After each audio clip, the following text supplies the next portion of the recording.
अस्सलामुअलैकुम। मैं हकीम फरहान तारिकी प्रोग्राम रूहानी इलाज हकीम फरहान तारिकी के साथ हाजिर खिदमत हूँ। इस प्रोग्राम में हम हस्ब साबिक आपके तिब्बी और रूहानी मसाइल के जवाब देते हैं। ये प्रोग्राम का बाकायदा आगाज़ करते हैं। सबसे पहला सवाल, हकीम साहब, कुछ रोज़ कबल मैं एक बाबर के पास गया था और हिजामत करवाई थी। उसके 2 दिन बाद मेरे शेव के और सर के ऊपर से बाल उड़ना शुरू हो गए और छोटे छोटे टुकड़ों में बिल्कुल गंज हो गई है और चेहरे पर भी 2-3 जगहों पर बिल्कुल बाल उड़ गए और स्किन आ गई है। इसका कोई इलाज तजवीज़ फरमाएं। बेटा, ये एक मर्ज़ होता है बाल खोरा। अच्छा, उमूमन ये बार्बर शॉप से ही लगता है। होता यह है कि कोई शख्स जो अफेक्टेड होता है वो आता है, अब वो एक ही उस तरह चल रहा होता है, एक ही रेज़र चल रहा होता है। रेट चेंज करते हैं लेकिन रेज़र एक ही होता है, ठीक है ना। अब क्या होता है कि उस तरह को जिस तरीके से वो घुमा रहे होते हैं, चला रहे होते हैं, हर आदमी के ऊपर वही चल रहा होता है। अब कोई अफेक्टेड आदमी आ गया, सही है, फिर क्या हुआ, आपने वही उस तरह इस्तेमाल करा और वो आप पर वायरस मुंतकिल हो गया और फिर ये कैफियत होती है। बाहर परेशान होने की ज़रूरत नहीं है। इसका देसी टोटका मैं आपको बता देता हूँ, बहुत ही बेहतरीन है। आप किसी भी ऑयल शॉप पे चले जाएं, ईड ऑयल जो होता है ना खाने वाला, उसके पास जो तेल का मैल, मैं रिपीट कर रहा हूँ, तेल का मैल, वो आप उससे ले लीजिए, वो आपको वैसे ही दे देगा। उसको रात को सोने से कबल आपने जो भी जगह है आपकी वहाँ पे लगा देना है। 15 से 20 दिन आपने ये काम करना है। इंशाअल्लाह अल्लाह ने चाहा तो आपका मसला हल हो जाएगा।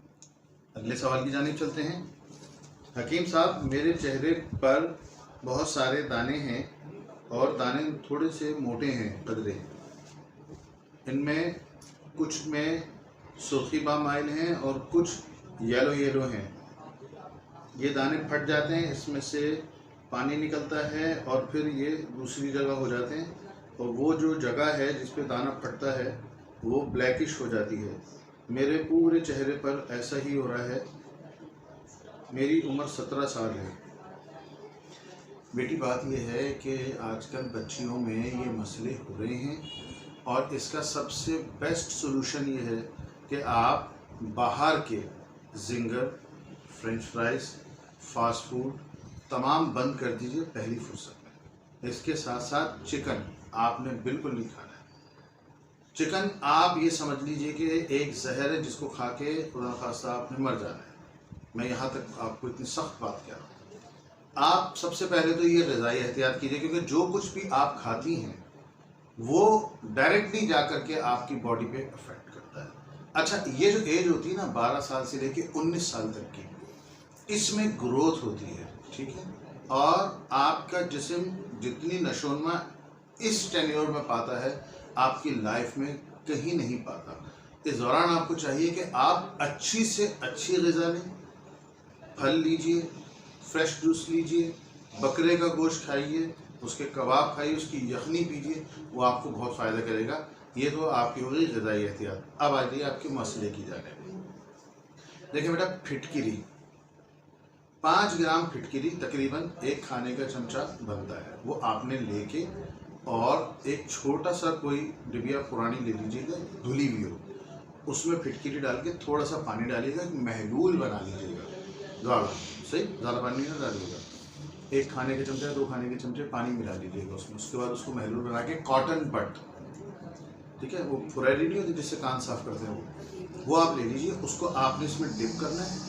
डिप करने के बाद आपने जस्ट लाइक ए पेन, जो स्पॉट लगाते हैं जैसे हाथ फेरते हैं, डॉटेड नहीं होता, जो जो आपके दाने हैं चेहरे के ऊपर, रेड हो, येलो हो, भले पस पैरा हो, आपने उसके ऊपर लगाना है, ठीक है।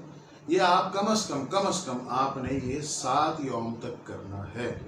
अच्छा, जो दाने आप देखें कि जी पहले वो रेड थे या येलो थे, आपने 2-3 दिन 4 दिन लगाया और वो जगह बिल्कुल क्लियर हो गई है, तो उसके बाद उसको आप रहने दीजिएगा। बाकी जो चेहरे पर दाने हैं उस पर आपने लगाना है।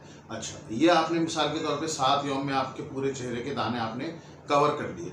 फिर आपने क्या करना है, नीम के पत्ते आपने लेने हैं, उसको कुचल लेना है और उसका रस निकालना है।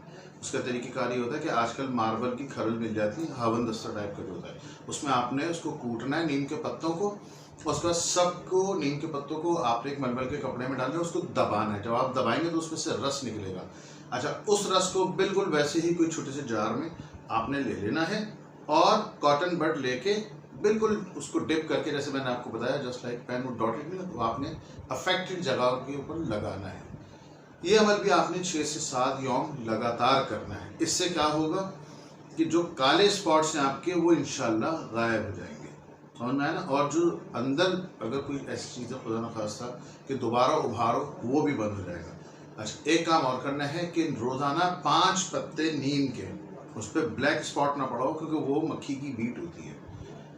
नीम के पत्ते 5 अदद साफ सुथरे हों, अगर किसी पे स्पॉट पड़ा हो तो उसको आप काट लीजिएगा, कोई ऐसी बात नहीं है। उसको धो के पत्तों को 1 कप पानी में उबाल लें, उबालने के बाद उसको आप पी लीजिए। अच्छा, अगर शुगर नहीं है तो गुड़ मिला सकते हैं ताकि थोड़ा सा जायका अच्छा हो जाए, नहीं तो वैसे भी पी सकते हैं, कोई ऐसी बात नहीं। सुबह शाम 5-5 पत्तों का आपने कहवा बना करके पीना है। इंशाल्लाह इससे बहुत इफाका होगा।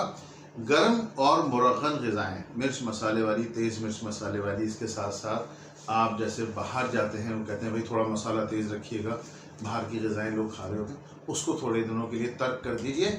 नरम ग़िज़ाएँ में साबूदाना हो गया, दूध हो गया, दलिया हो गया, ठीक है ना। इसके साथ साथ अगर आप शोरबा चपाती लें घर की तो ज़्यादा बेहतर हो। तंदूर के नान आपने नहीं खाने। एक बात और है, इस किस्म के लोगों को कब्ज़ लाजमी होता है क्योंकि उनके जिस्म में खुश्की बढ़ गई होती है। तो सोने से कबल अगर कब्ज़ है तो तुम्बा, हंजल वो ले लीजिए, उसका सफ़ूफ बना लें। 1 चुटकी रात को सोने से कबल वो भी इस्तेमाल करें। इंशाल्लाह पेट भी साफ़ हो जाएगा उससे। और बाकी बैरूनी इस्तेमाल के लिए तो आपकी खिदमत में अर्ज़ कर दिया और कहवा भी अर्ज़ कर दिया। अल्लाह पाक ने चाहा तो स्किन के तमाम मसाइल आपके हल हो जाएंगे। अच्छा, इसकी एक बात और भी है इस पूरे प्रोसेस में कि अगर फसाद खून की वजह से समटाइम्स होता है बच्चियों का रंग भी दबना शुरू हो जाता है, तो अगर फसाद खून की वजह से अगर आपके रंग के ऊपर भी कुछ इफेक्ट हुआ है तो वो भी इंशाल्लाह बेहतर हो जाएगा। अगर आपको कोई तिब्बी या रूहानी मसला दरपेश हो तो आप स्क्रीन पे जो है व्हाट्सएप या ईमेल आईडी पे रब्ता कर सकते हैं। अपना नाम और वालदा का नाम लाजमी मेंशन करें। कोशिश किया करें कि मुख्तसर से सवाल लिखा करें ताकि हमको समझ कर जवाब देने में आसानी हो। वक्त बहुत कम होता है, बहुत सवालात होते हैं। जज़ाकल्लाह, अस्सलामु अलैकुम।